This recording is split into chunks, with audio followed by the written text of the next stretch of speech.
Broncos minicamp's going to start tomorrow. Everybody should be there, right? JFM will be back. He was the only player really missing. And they're going to put a final touch on offseason workouts. Then it's a 5-6 week break. Then it's the real deal. But we've been talking a lot about what this roster is. We're high on Bo Nix. We have been since they drafted him. We like the additions that they've made. Cecil, I always like what you said on the day after the draft or the couple days after the draft. Like, it was their draft. They thought that they got the guys they wanted. RJ Harvey. We all had different names of running backs that we wanted, tight ends that we wanted. Certainly not Loner from Utah. But they addressed some of the positions, maybe just not the names we all thought they were going to get. But I want to talk about now, I don't know if you want to call it holes, Cease, because I don't know if I'd look at this roster and go, whoa, they got to address this, and this. I don't know if that's the case anymore. That's how good George and Sean Payton have been together.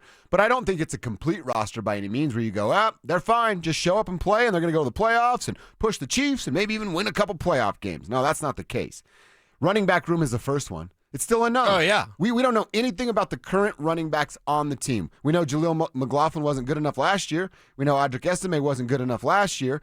And we don't know who RJ Harvey is as a NFL running back. Young wide receiver room. Out, exception is Cortland Sutton, who's still not this old man, but he's the only proven player in that room.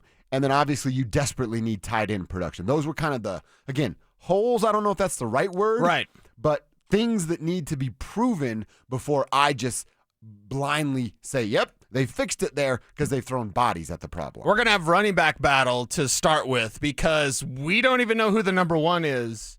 It should be RJ Harvey. He should get 200 touches this year. He should get about 15 touches per game. We've done the math, and we know the numbers that Sean Payton's never going to give that back 20 touches. No. Never going to give him 20 carries. In fact, I believe Alvin Kamara's done it once with Sean Payton. So 20 carries, that's out the window. 20 touches, out the window. 15 touches should be there for RJ Harvey. But Audric Estime is there in the mix. Can he hang on to the ball? Will he be the power player that they need him to be? He's so opposite of RJ Harvey. If he played up to his potential, it'd be perfect for what this team needs. They need that closer. They need that power element. This offense should be better. So when they're up by 6 points and they need to keep Kansas City off the field, and you've got to have Audric Estime come through with those 4-yard plunges in the fourth quarter when the defense stacking the line to stuff the run because they know that you've just got to run out the clock, right? That's what Estime needs to be excellent at, and we don't yet know if he can even hang on to the ball. Can he see the field? Is he the number 2 back? Is Harvey the number 1 back? We'll make that assumption. We get to Jaleel McLaughlin. He's not a closer, but Sean Payton doesn't want 3 guys. He's the 3rd guy, and he's also a small back, and Sean Payton has said short backs we're fine with. We don't want small backs. He's a small back. So where does he fit in? Tyler Badie, the forgotten man. We either will see Tyler Badie go to the practice squad or we'll see Tyler Badie get that number 2 job. And he's similar to Harvey in a skill set, so it's kind of a bummer because you don't really have that big guy, that big closer, the big power back. Isn't Harvey a little thicker, though? Harvey's thicker. Badie has a little bit more compactness to what he does. And I could make the argument, and this sounds really weird, especially because he's a compact back, your best inside runner is RJ Harvey. Wow. That's not what you want it to be when Estime's out there. Estime looks like the Hulk. He is huge, and he doesn't run with that power. He doesn't run with that Hulk. He's like the Professor Hulk, where he's like, nice. He's got the cardigan on and the glasses. I'm like, I don't need the cardigan. Rip it off. Rip the shirt off. I need you to be the Hulk. So hold on. There's Green Hulk, Red Hulk, Professor Hulk, or is that just Hulk before Hulk? Yeah, that was Hulk when Thanos kind of broke him. Okay. And then he was like kind of scared to be Savage Hulk, basically. Oh, I actually saw that. Yeah. I saw that part, good. Hey, you saw the highest grossing movie of all time. Good job. And the Hulk kept on being like, no! Remember his face would kind of come out? Right. Yeah, I remember. Yeah. Nice. Yeah, so Professor Hulk, he's the nice guy. That's what Estime is. He's got the cardigan. He's drinking a latte. No, I need you hammering beers and going running over people. That's what I need Audric Estime, minus the beer stuff. Like, go out there and be that Hulk player. Tyler Badie is kind of like your RJ Harvey, second. I don't want to say knockoff, but he's the veteran. He's the guy that you can trust. You can trust Tyler Badie. Think about that. More than anyone else in this running back room, mainly because Harvey's unproven. What if I told you this is my pecking order to start? And this is like if I were Sean, I'm like, you're going to divide up some reps, some splits, and carries and all that stuff to see who it is. RJ, Estime, Badie, McLaughlin. Okay. Am I wrong there? What would you change if you're the coach? I want to see RJ Harvey get the most work. I'm intrigued by Audric Estime, and that's a short leash. Yeah. And if there's a fumble, I'm with you now, man. A fumble, a mistake, too much dancing, you're out. Badie's in. You've now dropped in the pecking order. And Jaleel's going to have to do a ton for me to get off that fourth and final spot because I've seen the Jaleel McLaughlin movie, and it's not that good. And the ending sucks. So I'm kind of done with the Jaleel McLaughlin movie, unless he shows up in camp or we hear some things today. Again, we won't be there to get eyes on it, but we're going to talk to people that we trust. And unless we're told otherwise, I don't know what Jaleel McLaughlin brings to this football team that you can't get in some form out of those other three guys. In some different version there. Do we know yet if Nick Chubb signed with the Texans? No, all reports are that it's happening today, but I haven't seen an official He was visiting report. today per Jordan Schultz, and then they seemed intent on signing him, and that's a team that has Joe Mixon. So, he goes in there to be more of a veteran backup. Did you mess up not signing JK Dobbins? Feels like it. You know what I mean? Mm-hmm. Like, especially with this, when that Chubb news hit, I was like, oh, God, because then that makes the market for Dobbins even hotter if there is a heat, marker to it. But, like, if Nick Chubb signs with the Texans, that takes away one of your options in case Estime fumbles or Blake Watson can't stay healthy.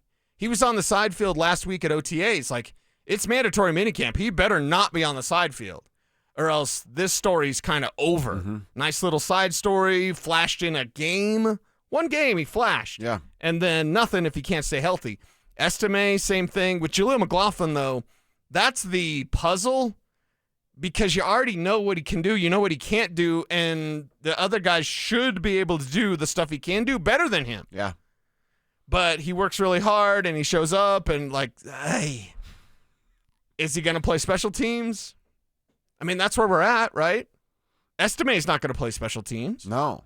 So Jaleel better go out there and make your way on special teams. I mean, I floated it last week. If kick return's actually going to be a play where you don't just go take a pee and refresh your drink, maybe it's, again, how dangerous does it make the Broncos? But Mims and McLaughlin in the kick returners, I think that's something that a team just can't ignore. You know what I mean? Right. But it's again, and how much speed, how much space does Jaleel need to utilize the speed that's in that body of his? Yeah, and is the number 2 back even on this roster yet? I can't say that it is. I can't say that these guys won't win those jobs, though. Estime and Badie specifically. Jaleel's almost a different... He's almost a scat back more than a running back. So you have to think of him as almost a separate entity. But then you go, well, wait a second. If you have Marvin Mims being a Riddler and you're kind of versatile and using him different ways, you can't do that with Jaleel. You can't. He's not as versatile as Marvin Mims. So he's not really a Riddler, but he's not really a running back. He's more of a scat back. Does Sean Payton even need a scat back? Probably no. This league isn't filled with, hey, we kept him because he's nice. Right. And Sean don't play like that either. We kept him because he shows up early. I mean, Sean's already said we don't want small backs. We're fine with short backs. He's not a short back. He's a small back. Yeah. So that's the one that's perplexing because it honestly seems like he's going to make the team, but how? And in what capacity? And then during the regular season, you're going to play roster games, right? Like Tyler Badie may make the practice squad and then start at some point this year, and they'll activate him those 3 times, whatever. So Tyler Badie, you can move back and forth on the practice squad. Nobody's going to steal him. Is anyone going to steal Jaleel McLaughlin? I don't know. If I were in I'm also basing it off what I've seen. Yeah. I'd steal Tyler Badie before I stole Jaleel McLaughlin. Okay. That's a debate, and that's something the Broncos are going to have to be conscious of if they start to play these roster games. They could sneak Blake Watson through. They did it last year. They can sneak Tyler Badie through. Can you sneak Jaleel McLaughlin through? Because that might be, if Badie plays the way Badie can and Estime is just kind of okay, Jaleel McLaughlin's a guy. You're not keeping everybody. No. You're not keeping everybody. And by the way, you still have Michael Burton, your favorite. Oh, God. Yeah. Let's cut him today. Today, please, would be great to cut Michael Burton. Hey, if you're a Sean Payton guy, you're going to have a job for you're Adam that's right. Troutman, you're He's Michael loyal. Burton. Hey, little Jordan Humphrey's been cut already. Oh, he that has? That happened like a month ago. He was with the Giants, right? The Giants cut him like a month ago.